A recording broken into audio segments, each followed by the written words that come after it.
한번 따라하실까요? 겉옷을 두른 후에 바다로 뛰어내리더라. 겉옷을 두른 후에 바다로 뛰어내리더라. 이런 제목으로 말씀의 은혜를 나누기를 원합니다.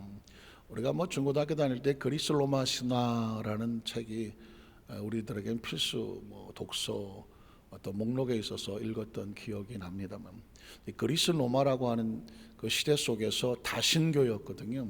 이 로마라고 하는 나라는 또 그리스도 마찬가지지만 여러 가지 신적인 이야기가 많았습니다. 그래서 대부분 신화 이야기에서 상상하지 못하는 신화들이 많이 나오죠. 혹시 바카스 드시는지 모르겠지만 바카스 같은 경우에는 무슨 술의 신 이런 것도 있고, 포세이돈은 바다의 신, 신들의 신은 무슨 제우스 이런 거 많이 보셨죠. 거기에 보다 보면 기회의 신이라고 있습니다. 기회의 신, 영어로 말하면 찬스죠.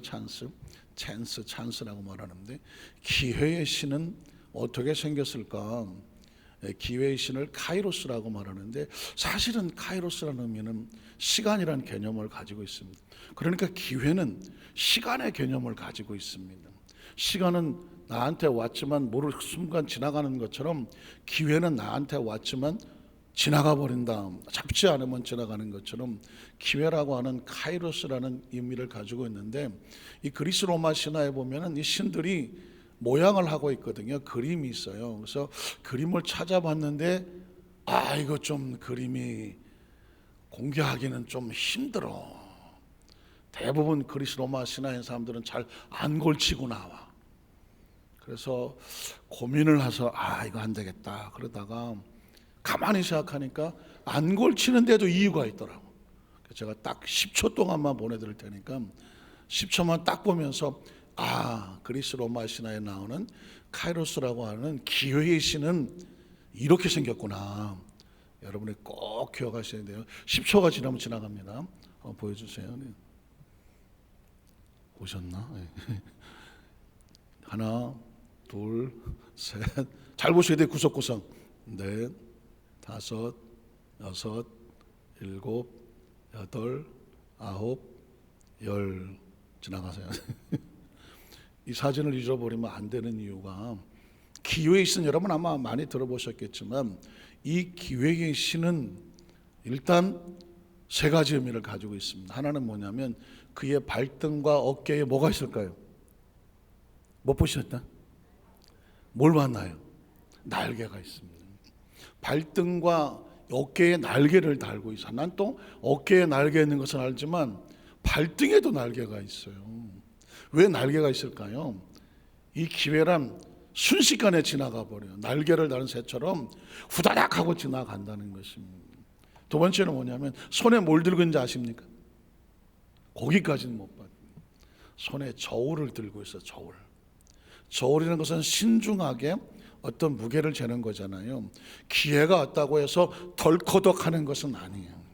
아주 신중하게 저울을 재듯이 이것이 정말 중요한 것인가, 혹시 이거 잘못된 건 아닌가, 내 욕심과 탐욕은 아닌가, 정확한 판단력이 중요한 것입니다.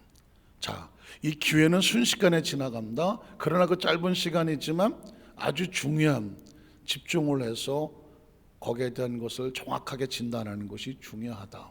그런데 아시겠지만 기회의 신의 압권은 뭐냐면 머리카락이 달라. 머리카락이 어느 쪽으로 쏠려 있나요? 못 보셨나? 딴 데 보느라고?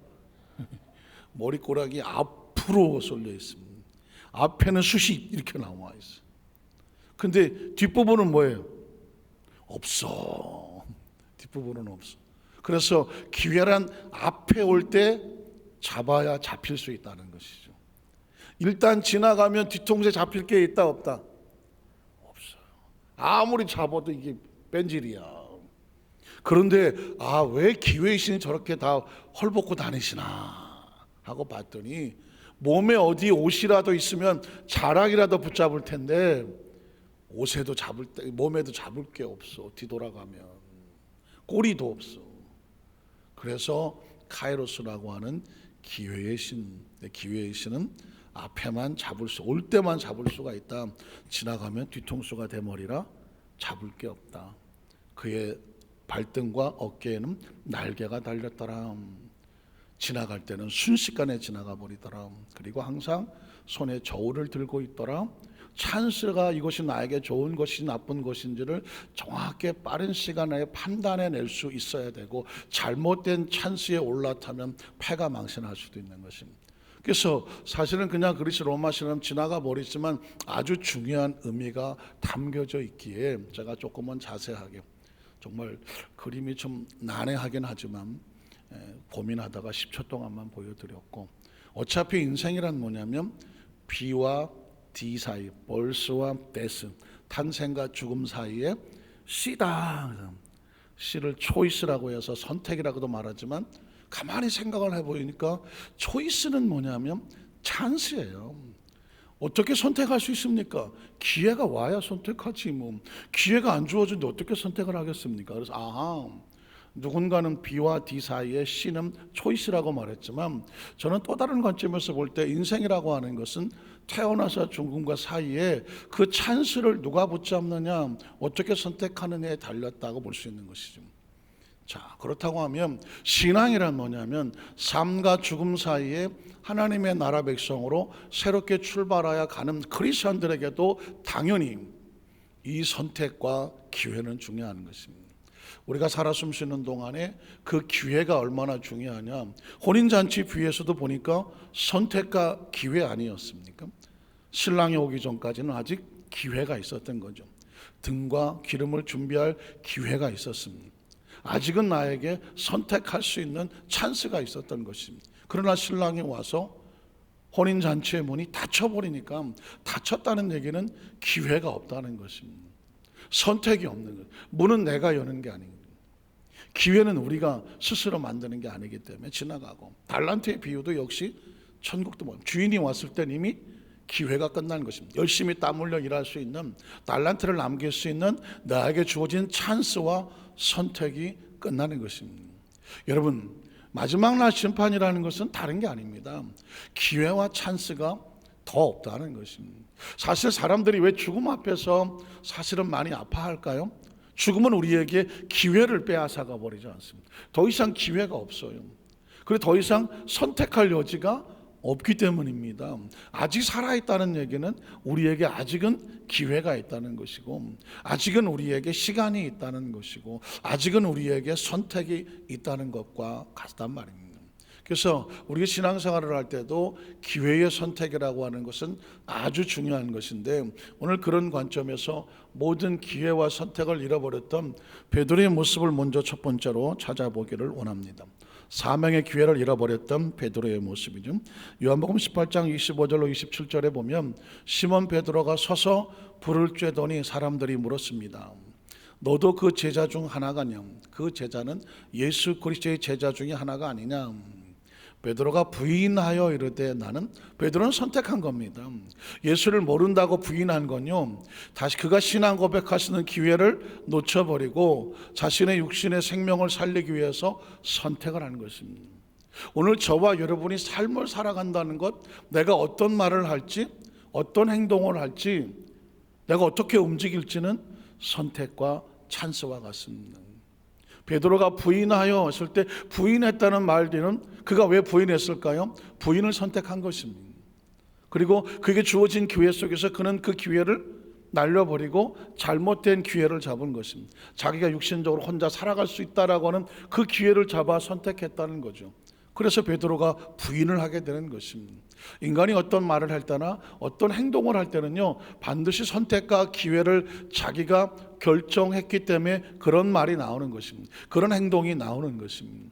이 이야기는 저와 여러분에게도 매 순간마다 내가 부인할 것인가 시인할 것인가, 다시 말해서 예수의 제자라고 나는 아니요 부인할 것인가, 나는 예수의 제자요 그리스도를 닮아가는 크리스찬이요 삶 속에 시인할 것인가, 이건 우리의 선택에 담겨져 있는 것입니다. 나는 어쩔 수 없었다. 어쩔 수 없었던 것은 자신의 선택입니다.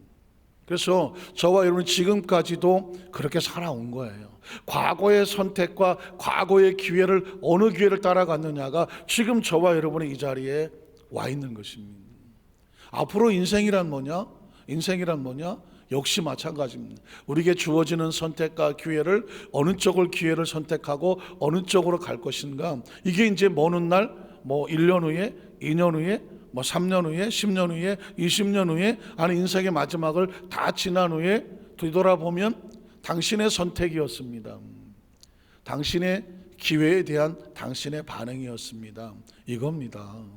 인생은 뭐 그렇게 뭐 많이 어렵고 뭐 여러 가지 복잡하긴 하지만 기회와 선택이라고 보면 아주 단순합니다. 우리가 선택한 것으로 인하여 지금 여기 와 있는 것입니다. 우리가 선택한 것이 앞으로의 우리의 미래를 결정할 것입니다. 예수께서 그 베드로에게 그 기회를 주었으나 부인하여, 이 말 한마디를 생각하면 이게 얼마나 중요한 것인지를 깨닫게 되죠. 이 부인 하나가 앞으로 베드로의 운명을 결정하지 않겠습니까? 지금 여기서 내가 한마디 뱉은 건데 베드로의 운명은 이로 인하여 전혀 다른 방향으로 가게 되지 않습니다. 부인하여 이르되 나는 아니라 하니, 대제사장 중에 하나는 베드로에게 귀를 잘린 사람의 친척이라 이르되 내가 그 사람과 함께 동산에 있는 것을 내가 보지 아니하였느냐. 증인까지 나타나지 않았습니까? 저 사람은 예수를 따르던 제자요 라고 증언을 했습니다. 이제 베드로는 또 선택을 해야 됩니다. 여기서 그렇소, 내가 아까는 내가 조금 흔들렸는데 당신이 이렇게 증언하니 난 예수의 제자요 라고 할 것이냐. 아니요, 이 사람이 사람을 잡는 소리를 하고 있네. 당신 똑바로 보시오. 난 아니요. 눈동자를 가운데로 몰아갖고 아닌 것처럼 보여야 되느냐. 이건 이제 베드로의 선택에 달린 것이죠. 그래서 베드로가 또 뭐 했습니까? 또 부인했습니다. 이 이야기는 뭐냐면 또 다른 기회를 잡고 다른 선택을 했다는 것입니다. 그리고 곧 닭이 울었더라. 예수님께서 미리 말씀하시고 닭이 울었다. 사실 요한복음은 요한이 썼잖아요. 제자 사도 요한이 썼습니다. 그리고 요한은 베드로와 상당히 가까웠던 사람입니다. 베드로는 가장 나이가 많았고 요한은 가장 나이가 어렸습니다. 그래서 베드로가 뭔가 예수님께 어떤 일을 물어볼 때도 요한을 시켜서 물어보기도 했습니다. 가장 나이가 어리고 하니까는 가장 말이 그렇지만 귀여울 수도 있고 가장 애착이 갈 수도 있고 안쓰러울 수 있지 않겠습니까? 또 나이가 어리니까 요한이 좀 살랑살랑한 것도 있고 예수님한테 좀 가까이 하는 것도 있었던 것 같아요. 그래서 그런지 모르죠. 요한복음에는 베드로가 부인하는 장면을 이 정도에서 기록하고 맙니다. 그러나 마태, 마가, 누가 여기서 아주 신랄하지 않습니까? 계속 계집종에 세 번을 물었을 때 베드로가 하는 반응을 아주 디테일하게 그냥 베드로 망신을 주듯이 기록을 하고 있습니다. 양쪽 다 필요하겠죠. 어쨌든 그래서 이 베드로가 이렇게 초라한 모습으로 부인했다는, 부인이라는 얘기는 나는 그 사람의 제자가 아니요, 뒤집어 말하면 예수를 그리스도로 믿지 않소, 난 더 이상 예수를 따라다니는 사람이 아니요. 그 이야기는 뭐냐면 예수 그리스도와의 단절을 말하는 것입니다. 우리의 선택은 하나님과 연결이냐 단절. 왜 신앙 고백을 할까요? 신앙 고백은 하나님과 연결되는 것을 선택하는 것입니다. 그러나 예수를 모른다고 부인하면 예수님과 뭐 하는 걸까요? 단절되는 것입니다. 단절되는 것이죠. 그러니 이제 더 이상 베드로는 하나님의 나라와 연결되지 아니하고 하나님과 단절된 가장 초라한 존재의 모습으로 전락해버리고 마는 것이죠. 여러분, 이쯤에서 뭔가 몸서리 쳐지지 않습니까? 이 상태를 굉장히 두려워할 줄 알아야 돼요. 우리가 신앙생활하면서 다른 실수는 어떻게 메이크업이, 다른 실수는 어떻게 이렇게 회복이 될 수 있는 어떤 그 방법을 찾을 수 있을지 몰라요. 그러나 하나님과 단절을 해놓고 내가 우리 어떻게 회복을 합니까? 하나님과 단절을 해놓고 어떻게 다른 어떤 것을 할 수가 있겠습니까? 사실은 베드로는 그 상황 속에 아직 영적으로 죄송하지만 예수의 수제자라고 하지만 우리보다 먼저 수천 년 전의 사람이 있지만, 그러나 영적인 차원에서 본다고 하면 그렇게 성장하지는 못했습니다. 왜 못했느냐? 그는 하나님의 나라를 아직은 몰랐던 것 같아요. 제가 4차원의 신앙이라고 자꾸 얘기를 하지만 저는 앞으로 갈수록 여러분에게 하나님의 나라 바로 알기, 여러분에게 하나님의 나라를 알려줘야 되겠더라고요. 더 많이. 지금 그런 글을 쓰려고 조금씩 초안을 잡아가고 있는데요. 베드로가 왜 부인을 합니까? 예수님을 눈앞에 두고 왜 부인합니까? 예수님을 앞에 두고 하나님의 나라가 몰랐고 안 보였기 때문에 그랬습니다. 여기를 몰랐기 때문에 예수가 처참하게 고난과 수치를 당해갈 때 그 앞에 캄캄해지는 것을 발견하고 난 여기서 도망가야 되겠다, 그래서 부인하지 않겠습니까? 만에 하나 예수 그리스도 이후에 하나님의 나라에 대한 정확한 인식, 정확한 차원, 정확한 자신의 정체성을 알았다고 한다면 지금이 멋있게 자신의 존재를 하나님의 백성이라고 드러낼 절호의 기회가 아니겠습니까? 그런데 왜 그렇게 못합니까? 하나님의 나라를 알지 못하기 때문에 그러는 것입니다. 여기서 말하는 하나님의 나라라고 하는 건 성경을 펼쳐보면 하나님께서 성경을 주신 이유는 딱 하나입니다. 뭐 여러 가지가 있겠지만 하나님을 알고 하나님 나라 알기. 왜냐하면 하나님을 알아야 우리가 그 속에서 나온 것을 알고, 하나님의 나라를 알아야 우리가 이 세상에 옷을 벗고 갈 세상을 알게 되는 것입니다. 믿으시면 아멘 하시기 바랍니다. 우리가 예수를 믿는 가장 중요한 첫 번째 목적은 하나님을 알기입니다. 이걸 모르면 뭐 사랑하고 살았던, 용서하고 살았던, 이건 그냥 불교에서도 하고 다 하는 거예요. 신앙적인 겉모습은 아주 중요합니다. 크리스찬답게 살아야 돼요. 그러나 진짜 중요한 건 하나님을 알아야 돼요. 하나님을 이걸 알아야 돼요. 하나님을 알아야 되는 이유가 뭐냐? 인간이 그러면 내가 누군지를 알게 돼. 왜? 우리가 하나님으로부터 왔다는 사실을 알게 돼. 그러면 내 안에 하나님의 나라와 내 속에 있는 신성을 알게 돼. 육을 가졌지만 우리는 신이라는 사실을 알게 돼. 신이라는 단어는 딴 게 아니라 영이라는 사실을 알게 돼요. 차원을 초월하는 또 다른 세계 속에 살 수 있는 영이 있다는 사실을 알게 돼요. 그 영이 살아나면 거듭났다고 말하고, born again 했다고 말하고, 중생했다고 말하고, 구원받았다고 말하는 것입니다. 그러면 어떻게 되냐? 성경이 들려지고 성경이 마음속에 들어와서 내 자리를 잡게 되고, 성령님을 사모하게 되고, 예배의 은혜가 되고, 기도를 하게 되고, 찬양의 기쁨이 생겨나고, 영적인 능력의 역사가 나타나게 되는데, 육신을 가지고 있는 동안만, 육신을 벗을 때는 어떻게 되느냐? 우리 영은 아까 말했죠, 하나님의 나라를 이 땅에서 말씀을 통해서 충분하게 배워서 알고 아주 자연스럽게 하나님의 나라 속에 하나님과 함께 영원히 함께한 줄로 믿습니다. 이걸 뭐라고 말해? 영생이라고 말하는 것입니다. 영생이라고 말하는 것입니다. 이게 아주 중요한 거. 저도 지금 뭐 제 생애 통틀어서 신앙생활을 해왔고 끊임없이 말씀을 묵상을 하면서 적어도 저와 만나는 우리 크리스찬, 우리 성도들에게 과연 크리스찬들에게 가장 중요한 것은 무엇일까? 성경의 하나님의 의도와 계획은 무엇일까? 라고 보니까 제일 중요한 건 하나님이야. 하나님, 오직 하나님을 알라.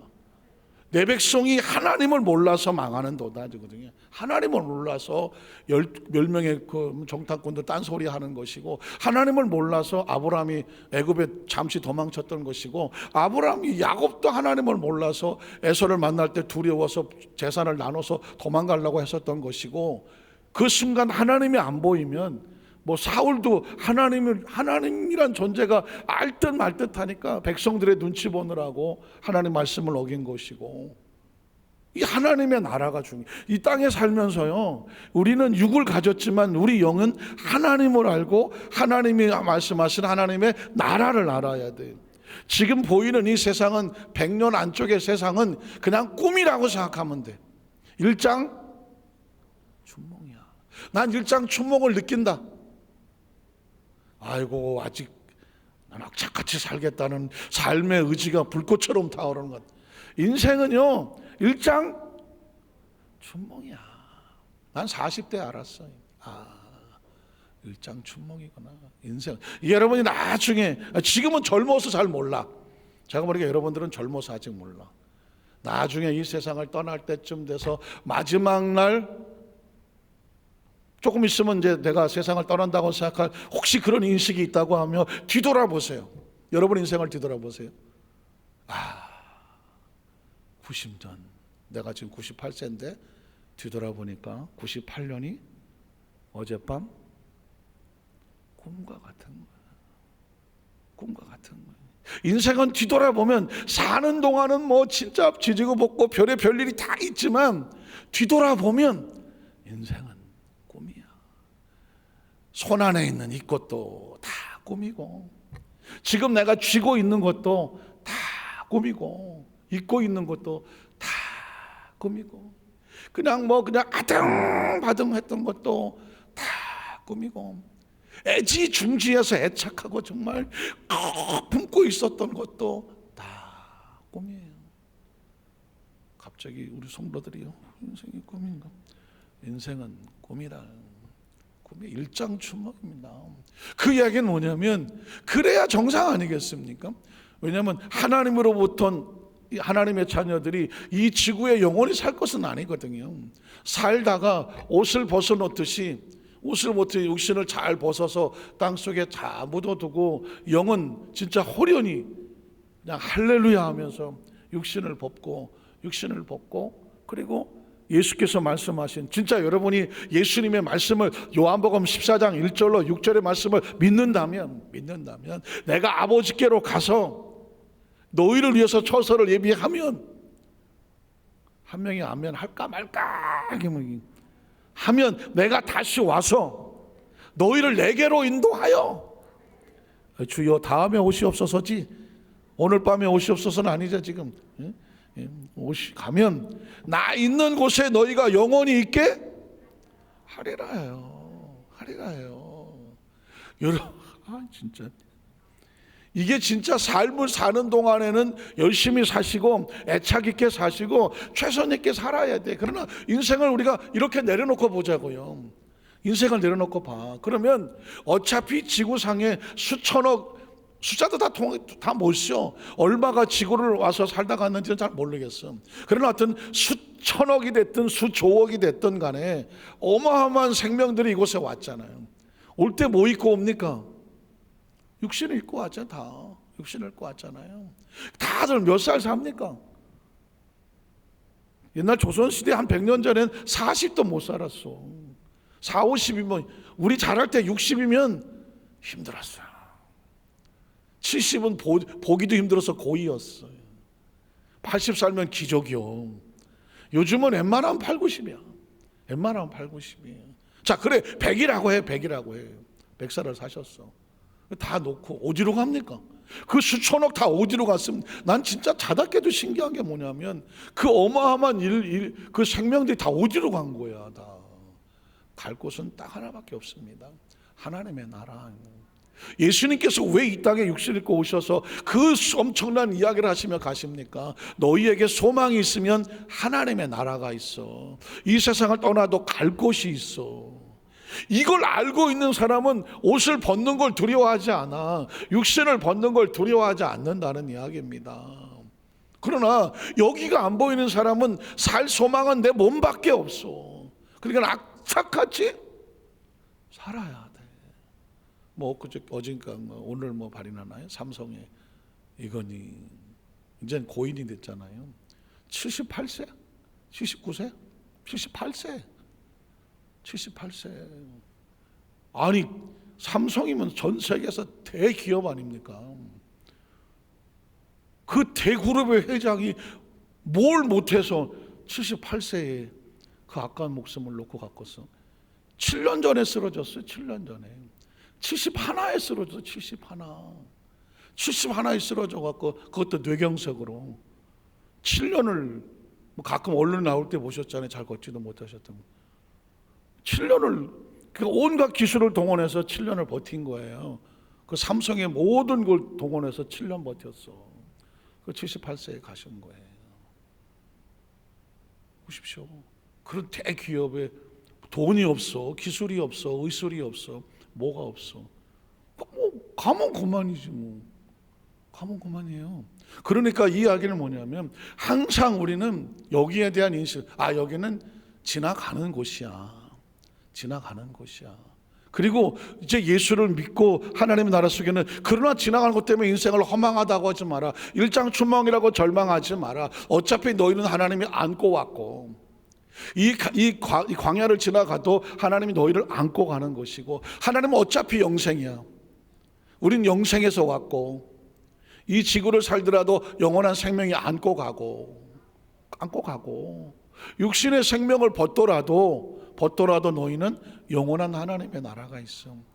이게 조금 아까도 제가 앉아서 창세기 1장서부터 불과 1절, 2절, 3절을 노트에 적는데 할 얘기가 진짜 무지막지해. 이 하나님의 이 창세기 1장 1절에 있는 하나님의 세계가 노트 한 권을 차고도 넘어 팔이 아파서 못 써. 저는 이제 여러분들에게 하나님께서 이제 몰고 가시는 상황인데 하나님의 세계를 더 많이 알려줘요. 어차피 이제 코로나19로 인해서 세상은 세상적인 어떤 그런 것에 대해서 더 이상 탐닉하고 더 이상 쾌락 기쁘고 즐겁고 어디 더 좋은 데 없나, 어디 더 갈 데 없나, 그런 시대는 거의 마무리되는 것 같아요. 이제는 스스로 가만히 묵상하며 깊이 들어가야 돼. 그래서 여러분 설교집 책자도 나눠드리고 하는 이유는 뭐냐? 홀로 있으며 더 깊이 하나님과 높이, 하나님과 깊이 그 있는 처소에서 이제는 그곳에 하나님께 관계의 줄을 만들어야지. 관계의 줄을 만들어야지. 이제 더 옆으로 멀리 어디 세계 일주가 어떻고 무슨 어디 더 맛있는 데가 어디 있고 이런 시대는 점점 아직은 요원한 것처럼 보여져요. 그럴 때는 어떻게 되냐? 이 시대는 광야를 지날 때는 위로 하나님만 바라볼 때. 이스라엘 백성이 왜 애굽에서 나와서 그 애굽에서 휘황찬란하던 애굽에서 가나안에 들어가기 전에 광야를 반드시 지나가야 되느냐? 너희에게 엄청난 가나안이라고 하는 자유를 주고 풍요로움을 줬을 때 거기 마음 홀가닥 빠져갖고 야, 이렇게 좋은 인생은 진짜 노세노세 젊어 놀아야 된다라고 빠져서 육신에 탐욕하지 말고 너희가 어디서 왔는지를 생각해 봐. 너희 존재 자체는 하나님으로부터 와서 하나님 안에 있고 하나님만 바라봐야 사는 존재들이다. 어디 가장 좋은 곳에 갖다 놓아도 너는 그걸 잊지 말라. 그게 성경의 메시지인 것입니다. 베드로가 사실은 영적으로 말하면 자존심 상하는 거 아닙니까? 예수님께서 3년 반 동안 친히 말씀하고 교육하고 현장에서 기적을 보여주고 베드로야 바요나 시몬아 복이 있도다 너를 그렇게 신앙 고백하니는 육신이 아니라 하늘의 하나님이다 해가면서 주는 그리스도시요 살아계신 하나님의 아들입니다 신앙 고백까지 했던 사람이 그렇게 계집종의 말 한마디에 처참하게 무너질 줄을 누가 알았어? 신앙이 아무리 주는 그리스도시요 하고 난리를 법석을 쳐도 이 속에 하나님을 몰랐다는 얘기지. 그러니까 예수님 말씀이 맞는 거예요. 네가 한 고백이 아니라 하나님이 고백하게 한 거야. 그 순간에. 그렇으면 어떻게 됐냐? 정말 주가 무슨 뜻인지, 그리스도가 무슨 뜻인지, 주는 그리스도시요 살아있다는 게 무슨 뜻인지, 살아계신 하나님이 무슨 뜻인지, 하나님의 아들이 뭔지를 정확하게 알아야 그 집종이 와서 예수의 제자요 했을 때 그 신앙 고백하던 이게 다 내 속에 들어왔으니 그렇소 할 수 있는 것은 바로 하나님의 나를 아는 사람만이 하는 것이죠. 베드로는 그 고백을 해서 예수님께 칭찬은 받았으나 주도 몰랐고 그리스도도 몰랐고 살아계심도 몰랐고 살아계신 하나님도 몰랐고 하나님의 아들 된 정체성도 몰랐지. 예수가 어떻게 될지도 몰랐고 부활이 뭔지도 몰랐고 예수와 함께 신앙의 고백을 해서 그가 죽었으나 다시 살아나리라 의미도 몰랐고 부활의 의미도 몰랐고 그랬기 때문에 세상을 의지했던 사람은 죽음 앞엔 다 도망가는 거죠. 죽음 앞에 다 도망가는 것입니다. 누가 아이고 죽겠나 다 도망가는 것입니다. 크리스찬은 이 땅에서 딱 한 사람만, 딱 한 종류의 사람만 죽음과 역설적으로 싸울 수 있습니다. 그건 바로 크리스찬입니다. 죽어도 살겠거든요. 크리스찬만 그래요. 왜 그런지 아십니까? 죽어도 살겠고는 천국에 대한 소망이 있어서 그럽니다. 확실합니까? 그래서 가끔씩 이런 얘기, 지금 죽어도 천국 갈 소망이 있느냐? 또 오늘 설교가 내용이 상당히 거시기합니다. 그러나 크리스찬이 지금 죽어도 천국 갈 소망이 있느냐? 여기 아멘 하지 못한다면, 죄송한 표현이지만 못한다면 그 언제 아멘해? 언제 아멘 하냐고. 아유 좀 시간을 주세요. 아유 목사님 제가 조금 요즘 바빠갖고요. 거기까지는 깊이 생각을 못했습니다. 어쩌려고 그래? 어쩌려고 그러냐? 그래서 말씀은 항상 우리에게 결단을 요구하는 거 아닙니까? 결단과 각오를. 왜? 베드로가 부인하는 걸 보세요. 무너지니까 차차 무너지잖아요. 요한복음 20장 1절로 8절에 보면 베드로가 이제 부활의 주님을 만납니다. 안식구 첫날 일찍이 아직 어두울 때 막달라 마리아가 무덤에 와서 돌이 무덤에서 옮겨진 것을 보고 시몬 베드로란 이름이 탁 튀어나오지 않습니다. 제자들이 이렇게 했으면 뭐 제자 중에 하나 뭐지 베드로가 있었나 없었나 하겠는데, 시몬 베드로와 예수께 사랑하시던 그 다른 제자, 이건 요한이에요. 성경 속에서 예수께서 사랑하시던 제자 그러면 요한입니다. 요한이 자기 이름을 쓰기가 그러니까 이렇게 표현하는 것입니다.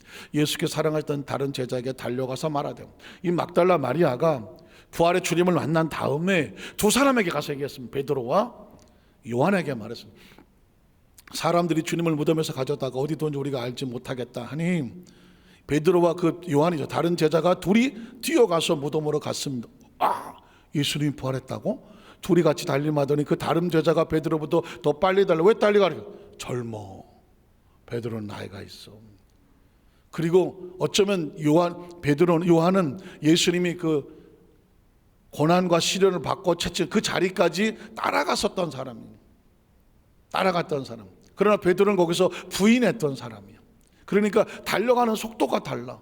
요한은 빨리 보고 싶은 마음이지만 베드로는 심정이 복잡해. 가기는 가지만 내가 예수님 얼굴을 어떻게 봐? 어떻게 가? 심리적인 상태가 달라. 그래서 요한이 빨리 가서 먼저 무덤에 이르러서 구부려서 세마포 놓인 것을 보았으나 들어가지는 아니하였더라.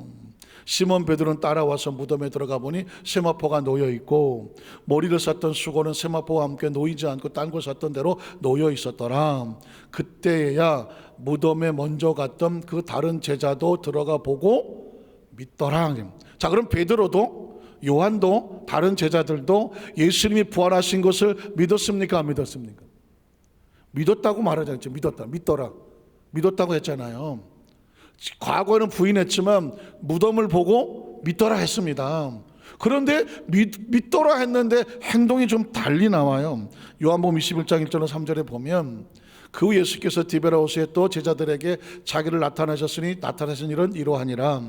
시몬 베드로가 또 튀어나오죠. 디드모라는 도마와 갈릴리 가나 사람 나다야엘과 세베대 아들과 또 다른 제자 둘이 함께 있었는데, 시몬 베드로가 여기서 뭐라고 말합니까? 부활의 주님을 믿더라 그랬는데, 부활의 주님이 계신 곳으로 다른 제자들은 가고자 하나 베드로는 여기서 뭐라고 하죠? 난 안 가. 나는 뭐 잡으러 가요?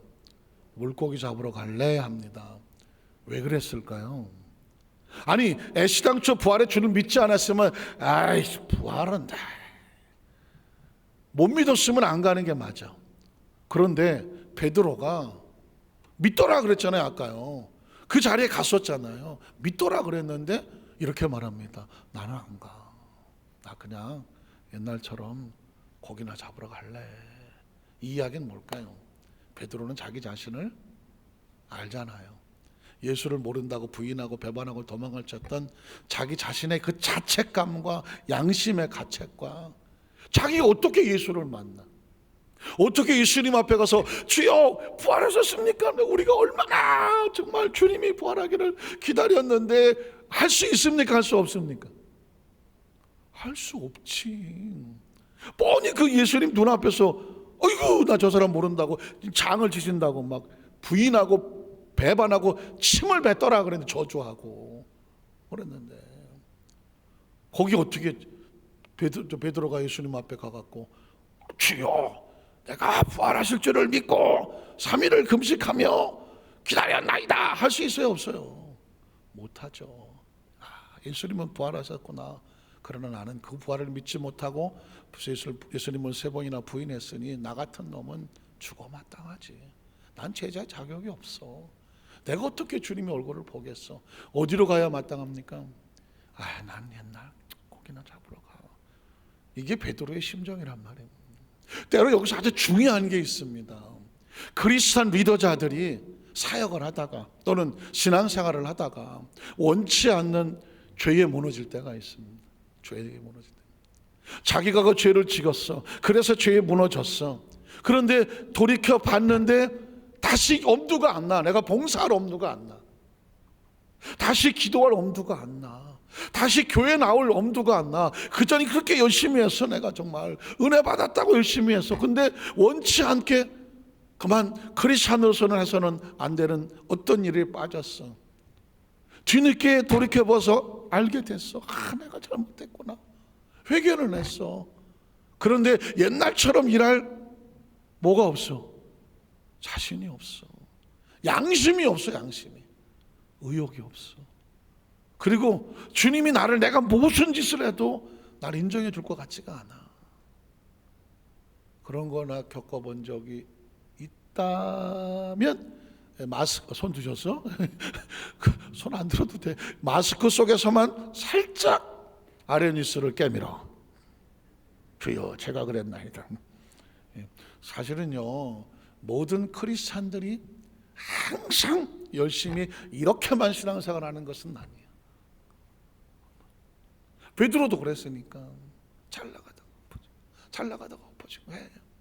그럴 때 우리 크리스찬들이 제가 이렇게 물어보는 이유냐면 다른 사람이 혹시 잘 나가다가 엎어졌을지라도 세상은 그를 조롱하고 비웃을 수 있어. 크리스찬은 아니야. 크리스찬은 아니야. 크리스찬은 베드로도 엎어질 때가 있었어. 집사님 아니면 초신자가 됐던 형제가 됐던 자매가 됐던 다 격려하고 위로하고 다시 한번 해봅시다. 용기를 내고 힘을 줘야 돼. 힘을 줘야 돼. 왜냐하면 많은 크리스찬들이요 나는 의로운데 나는 의로운데 남이 넘어지고 쓰러지고 할 때에 야 저 집사가 돼갖고 아유 저 성도가 돼갖고 그게 뭐냐라고 비난하고 싶은 생각이 목구멍까지 올라와. 이건 크리스찬이 아니에요. 아시는 것처럼 다음 장면에 예수님께서 베드로를 용서하고 품어주는 장면이 있다는 걸 알겠지만은 어쨌든 베드로는 여기서 난 못해, 난 못해, 난 이제는 나는 이제 더 이상 직분자도 아니고 난 그냥 크리스찬도 아니야. 아니 그냥 저 구택에서 뒤에서 그냥 예수 믿고 할게. 베드로의 심정은 그런.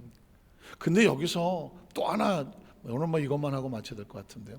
아주 조심해야 될 것은 뭐냐면 물고기 잡으러 가노라 하니 다른 제자들이 이렇게 말합니다. 그래 형 베드로 형이 가면 어떡해? 우리를 어떡해? 우리 어떡하지? 우리도 저 형하고 뭐 별 차이 없는데 예수님 갈 때 우리 다 도망쳤던 사람들인데 에이 형 따라가자. 야 우리도 가자. 리더자가 이렇게 중요한 거예요. 여기서 기도 제목 하나를 발견하게 돼. 하나님 혹시 내가 실족함으로 인하여 다른 사람이 나를 따라 혹시 그들도 실족하지 아니하도록 혹시 마음에 소원이 있다면 내가 꿋꿋하게 서서 하나님의 나라 일을 함으로 형 우리도 형처럼 할게 하고 나를 따라오는 하나님의 나라 속에 리더자의 모습이 되게 하여 주시옵소서. 오늘 여기가 말씀을 마치려고 합니다. 사랑하는 성도 여러분, 어차피 우리는 신앙생활 하면서 나이도 먹어가고 연조도 늘어나요. 그러다 보면 누군가 우리 후배들은 나를 보든 안 보든 따라와. 저 사람은 저럴 때 어떻게 할까? 똑같은 가만히 보고 있다니까요. 그때 에이 이모이라고 앞에 가던 사람이 무너져서 왼쪽으로 가면 뒤따라오던 사람이 저 사람도 저러는데 뭐. 그래. 여러분 나를 따라오는 사람이 혹시 내가 잘못된 길로 따라온다면 이거 아주 무서운 것입니다.